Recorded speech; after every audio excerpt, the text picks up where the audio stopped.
I mean, once you get the hang of it, it's very easy. Right. But definitely getting the momentum started could be the hardest part. Right. Now, but in 3 months we've been able to figure it out, so I am really happy. That's awesome. Yeah. Now, it seems you are very articulated. I mean, not seems that you are articulated. You are articulated, but it seems, because you are articulated, that everything is easy. But I don't think that it was easy. You mentioned it before. I think that you had to really deal with people, because you are breaking into a very crowded space, the coffee. Everybody's used to drink coffee, and now you want to just bring an alternative, offer an alternative to the market. So that's tough, marketing-wise. I also think it's tough in terms of negotiating, asking what you want. So would you take a no for an answer when you are negotiating? Absolutely. I mean, I never go into a negotiation thinking that oh, I'm going to get what I want. I go into a negotiation thinking I'm going to give it my best. I'm a realist. Sometimes people are full of themselves and be like, oh, nobody ever says no to me. I'm a realist. I'm going to try my best. This is my goal. If not, if someone doesn't meet my expectation or my goal, or I still have a budget, and so that's what I'm shooting for. But if for some reason we cannot meet in the middle, I won't force it, and I'll just say it just wasn't meant to be. And the beauty about life is, if I'm negotiating a cup, and I want to go with this supplier, there's always 1,000,001 other suppliers I can go with. It's just a call away. It's an email away. So I never try to force something. If something's going to be too hard, in this aspect, in other things, you really do have to work hard. But in this aspect, when it comes to business and negotiating, I really don't like forcing it. If it's good and meant to be, it'll happen. But if it's too forced, then it's people get too emotional. And once I start seeing the emotions, that's when I back away and retreat. You know what? I can just go find another distributor. I can just go find another company. It's all okay. I never like forcing anything, as life doesn't need to be that difficult. Understand. What's your message for other women that have dreams about launching their own businesses? Definitely to find what you love, find that passion, that light that burns inside of you, and to follow that. And nothing is impossible. You just have to find something that you love and go for it, and don't worry about the noise that's on the side, because that noise will always be there. All right. Very clear. How do you find your own space then? I mean, how do you find what you like? How is there a process in your mind? You have to go up to the hill and meditate 2 hours, and how is it? If for some women, even men, if that's their thing to meditate, that's amazing. I always say whatever works for you. I cannot meditate. My brain always has 1,000,001 things going on. But for me, I never liked my job. I worked in finance and a little bit in insurance, and I never liked what I was doing, Fernando. But the whole time that I was working at this cubicle, I was always drinking matcha. And I was always making my own matcha, and it never dawned on me, I need to do this. Sometimes, like I said, you don't have to force it. If you like meditating in general and you want to meditate to find what it is, that's fine. But sometimes life works in mysterious ways. And sometimes how it was with me, I had matcha sitting in front of me for years, and the idea never came to my head. But out of frustration in the backyard at my parents' house, I was drinking matcha, and all of a sudden, I don't know what it was, it just hit me. I love matcha. I've been drinking this for such a long time. I love this product. It's not available. I just connected those two things together, and I was just like, I'm going with this. Everybody thought I was crazy. Everybody thought the name of the business was stupid. I still went with it. That's when I say noise. There's always going to be people that are going to be envious. There's always going to be people that are going to want to bring you down or doubt you. as long as you know that you know this product, you love this product, and you believe in yourself, that's what you have to go with and run with it, because that noise continues to be there. It'll always be there. Are you have to channel it out. Are you considering franchising Holy Matcha? No. I get asked that question so many times. It has never been part of the plan, and it has never been part of the plan, and it was never part of the plan to do a second location.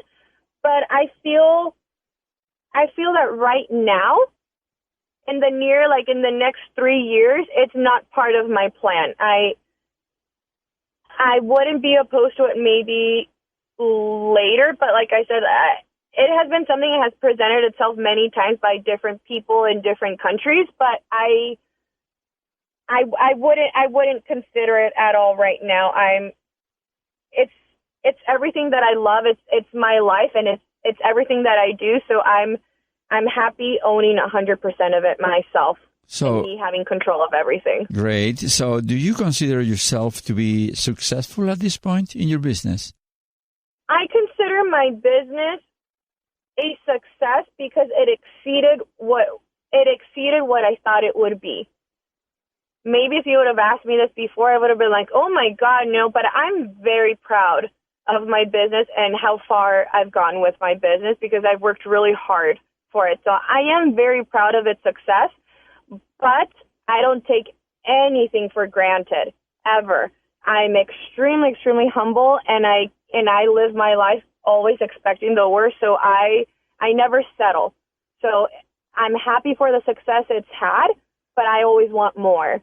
So I always stay thirsty, and I always remain thirsty as I always shoot for more. I don't settle. So I'm happy and humble and grateful, but I always want more. Yeah. Do you think that being successful in business as you feel that you are today is a matter of luck or effort and persistence? Oh, that's such a good one. I would say it's not so much luck, because I think that you create your own luck, but most importantly, you can't leave everything up to luck. You have to put in your effort, but timing. Sometimes I feel like it's all about timing. If an opportunity presents itself, kind of like how my second location, I wasn't planning on doing a second location. I did not want to do a second location, but when that presented itself, I went with it. I don't know if I would have had the opportunity again, but I definitely think that a lot of major successes come from those that work their butts off to achieve it. You just can't leave everything up to luck. You can't leave everything up to like, oh, whatever the universe wants to do, No, I get up every morning and I work. I call, I go to meetings, I email, I create my own success, I create my own future. I'm in control of it. So I think a lot of that comes from what you put out there. And a lot of what I consider as well success are mistakes and a lot of rejections that I've had. I consider that success because I've learned from them too. So everything I think is from what you put out there. If you had a huge billboard in the busiest corner in San Diego, what message could you put on it? Beside, of course, your business name. No Holy Matcha either. For people to be inspired when they see your billboard. Follow your passion. Well said. I think it's brief, and that would be huge letters. I totally agree. And before we finish this conversation, which I appreciate very much, I think your point of view is so realistic. It's just from the front line, It's not like a theoretical perception of how to do business, but you went through the whole process. And to me, that's very enlightening. Very good. I love it. Now, what would be your best advice for other entrepreneurs, young entrepreneurs, people that are considering to leave the 9 to 5, or people that say, no, I have this idea and all that stuff, I want to put it to work? What would be your best advice to them? Oh, Fernando, you come with really good questions. Well. Really good questions. My best advice for me would be and this is based on my experience. I don't claim to be, the business advisor for San Diego or in general. This is just on my humble experience. I would say that stick to something that you're good. And you can say, well, I love playing soccer. People can misinterpret that in a million other ways, but when I say find something that you love and do it, I really do mean that. If you truly believe that this product, this item, this whatever it may be, and you know it inside and out, you've studied your market, really follow it. A lot of people tend to get lost because they don't want to ask questions or they don't want to do this. Then you lack the passion. Then you must not love it that much. So go back to square zero and find something that you do have passion for, because when it came to me and my business, I never once stopped. I always asked. I always hustled. So anybody, if you want to be a doctor, whatever it might be, you want to quit your 9-to-5 and you want to start your own dental office, you have to hustle 24/7. So anything that you feel that you might not have a passion on, then do not pursue it, because if someone wants to leave their 9-to-5, they don't know how good they have it, because when you are a business owner, when you are an entrepreneur, there's no such thing as a 9-to-5. There's a 24/7, 365. The business always continues going. So you should actually stay in your 9-to-5, but definitely find something that you're passionate about and just pursue it. But the passion is what keeps you going. So it's very, very important to be passionate about whatever it is that you're going to do and believe in your product, as you will be the one selling it. So if you do not believe in your product, why would anybody else believe in your product and give you money for your product? Right. So I'm totally agree with that. Geraldine, so nice talking to you, but more than nice, which is very important, you really are right on the spot. You know what you're doing, and I think that Holy Matcha is going to expand, it's going to grow substantially, and I think that you are the soul of that concept, and you have it totally clear, and you know what you're doing, you know where you are going, your goals, you have everything in place. So that's the recipe for a great drink. And I think you have it, Geraldine. Congratulations. Thanks for your time and being with us in Cómo Lo Hizo. Thank you so much, Fernando. The honor is all mine. Thank you so much for having me. It really is a pleasure. And to all the listeners, life is very difficult. I understand. But just follow your passion. And I always tell people, if I was able to figure it out, anybody can figure it out. That's very humble from you. Anybody can figure it out. Anybody. You just have to. We all adapt. We all grow. This is me talking to you, Fernando, 2 years into it. So you have to crawl before you walk, and then you can run. So there's levels, but I wish the best to everybody, and I appreciate your time. I appreciate this opportunity, a huge honor, very, very blessed. And if you guys ever come to San Diego, I would absolutely love and adore to have you guys come by Holy Matcha. Just please let me know, and I will set it up and make sure you guys get the entire Holy experience. All right, we will do so. Geraldine, what a pleasure. Pleasure's all mine. Thank you so much, and I hope you have a lovely day. You too. Thank you. If you want to know more about Holy Matcha Café, go to holymatchasd.com. Thanks so much for listening to our show this week.